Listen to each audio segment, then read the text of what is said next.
welcome back to TJM. I'm Brett.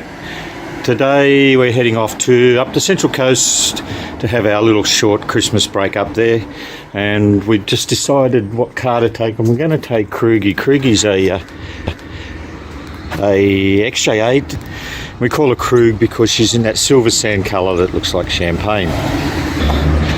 I've owned Krugy for about 6 years. It's a really good car. My wife drives it more than I do, except when we're together where I'll drive it. It was a high miler when I bought it, and I bought it cheap. However, it did come with a really comprehensive history of servicing on it, which made me feel more comfortable when I bought it. Anyway, we're going about to hit the road, so I'll get back to you in a little while. We're just going across the Hawkesbury Bridge now. Wifey's got the camera in hand, and it's a beautiful Hawkesbury River. It's looking a little bit brown at the moment from all that rain we had a couple of weeks ago. The Warragamba Dam was at its full level, and they had to let out a lot of water, a lot of overflow, and it's come down the river. Hopefully it hasn't caused too many floods. Back to the XJ8. As I said, I haven't driven this car for a while, but every time I hop in it, I just absolutely love driving it. You still feel like you're in a good V8 with heaps of torque and nice quiet. With a little bit of a rumble, no exhaust sounds, you're pretty quiet in the back. As I said, we've owned this car for the last 6 years now, I think. Is it in hand? Yep. And it really hasn't had a lot of problems with it. I'm just adding up the outgoings on it the other day, and it's, besides having to replace the shock absorbers, the air shocks and the cat suspension, and I put a new compressor in, and general maintenance, it's been really good. As I said, it's a high miler car. I bought it with 279,000 Ks on it. I think it's now got 306,000 kilometres on, but it's got a really good service history from the one single previous owner prior to me. Okay, we've just taken the exit off the M1, and we're going to head down Woy Woy Road.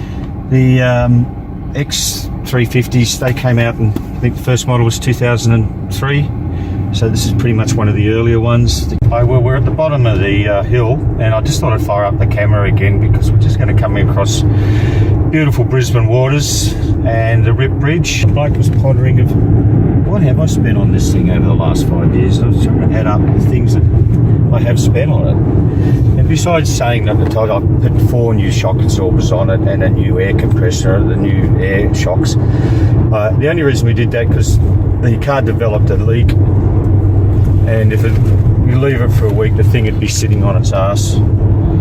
So, and I was also getting faults, air suspension faults occasionally coming out, but we got rid of those once we replaced the compressor. Thinking, what else have I replaced on it? Well, a coil went last year on it.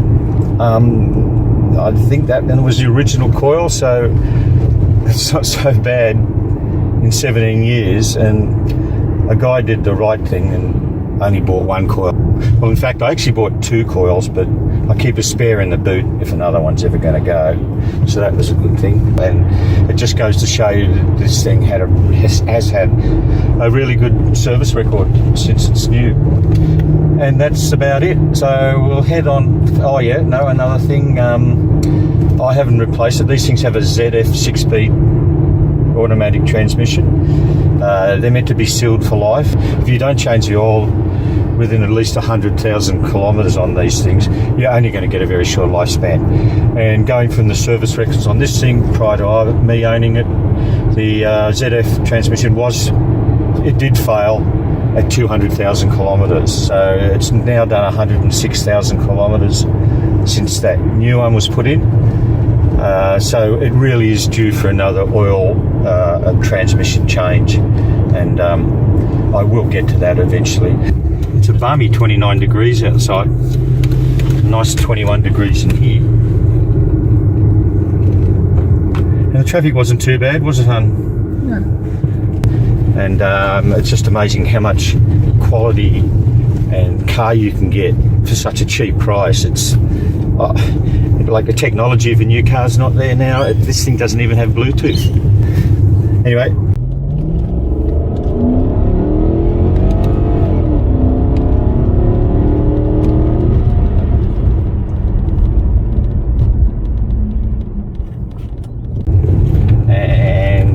hope you've enjoyed this little video, and if you have, don't forget to press the like button, and if you want to subscribe to TJM, do that too.